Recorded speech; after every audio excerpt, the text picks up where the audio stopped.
honor of keeping George Balanchine's legacy alive by sharing his choreography with various companies, and the Festival Ballet here in Rhode Island has the honor of being one of those companies. This is Sandra Jennings. Hi, Sandra. Hi, nice to meet you. Nice to meet you as well. Thank you so much for being here. Thank you for having me.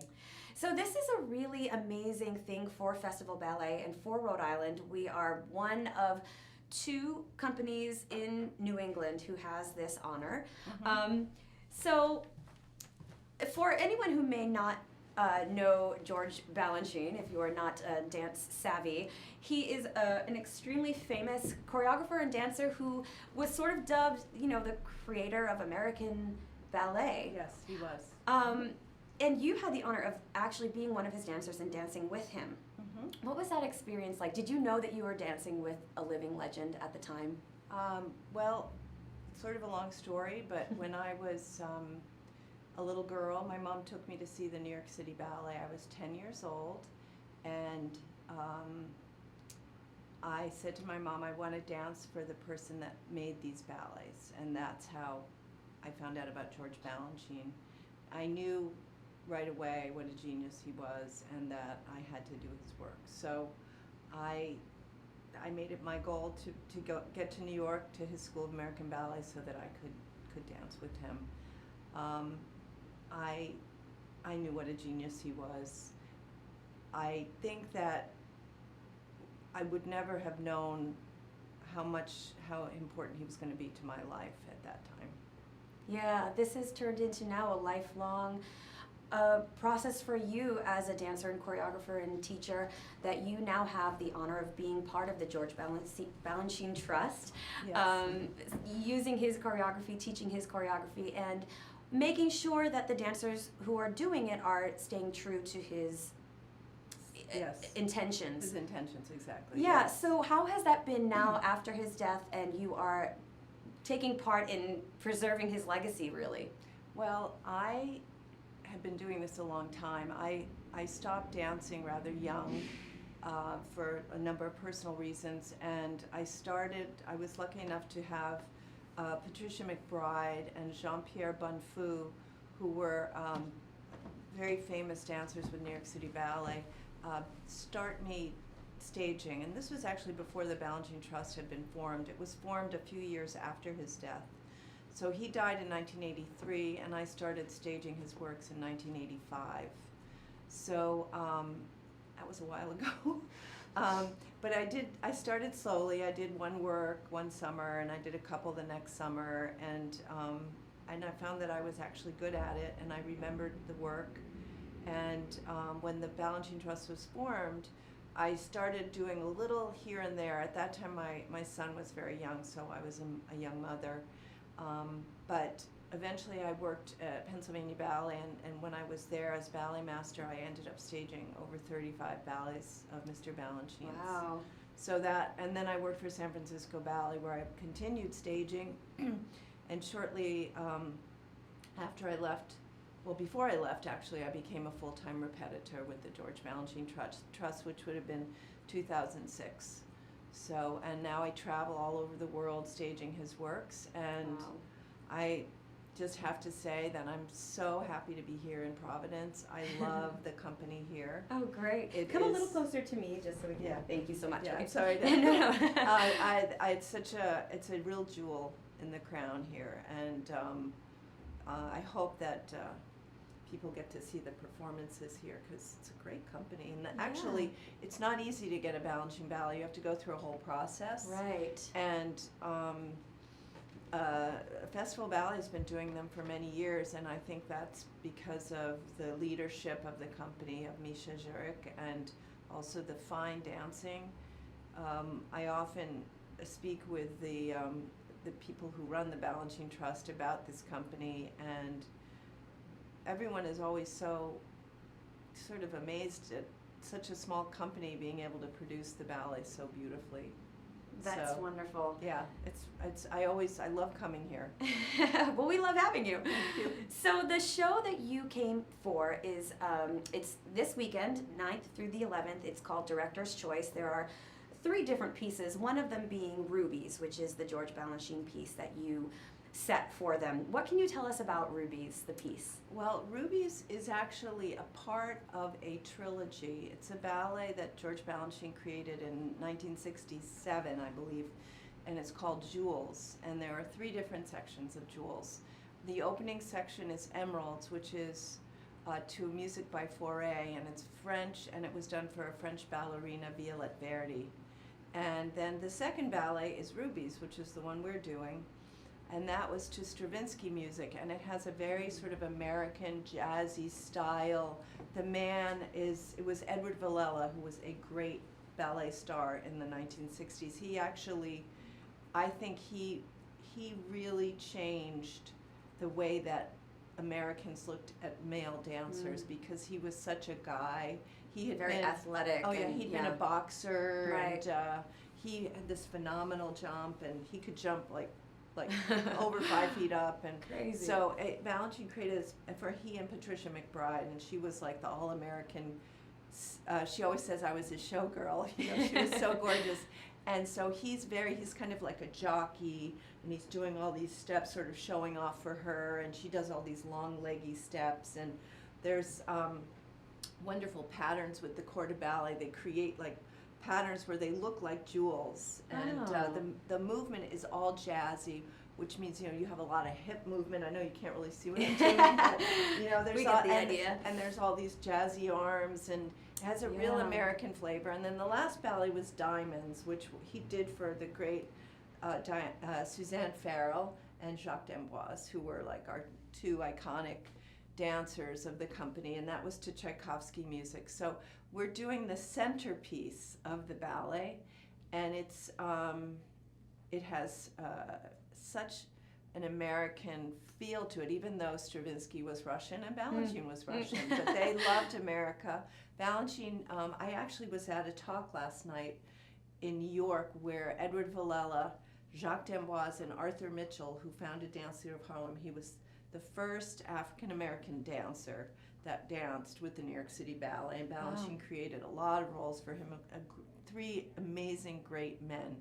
And they were talking about Rubies, and Edward was talking about Rubies, and they showed a little clip of the original, and it's just such an important ballet. And they were talking about how Balanchine Arthur Mitchell was saying he used to go up to Harlem to hear jazz because he really loved it, and he would incorporate moves and talk to Arthur about, well, how do you do this movement? And Arthur had been a tap dancer, so it's really interesting history. It's a ballet that a lot of companies want to do well, but I think you have to have a certain style and sort of American flavor to do it. And I've staged it in Russia, and they've done really well, but it's really hard for them. That's interesting to kind of find it in their body too. Yeah, and in Europe, I think it's such an American ballet. So I think that this company in particular is really doing an amazing job with it, and they're loving it, and it's been such a treat to teach them, because it's so nice when you come in the studio and everybody's happy. Of course, and people yes. are like, oh, she's here again. It was like it's a nice thing. I bet. Oh my! Well, it's such an honor, and knowing that this doesn't happen for every company. Like you said, it is a process to even get the opportunity to perform this material. So.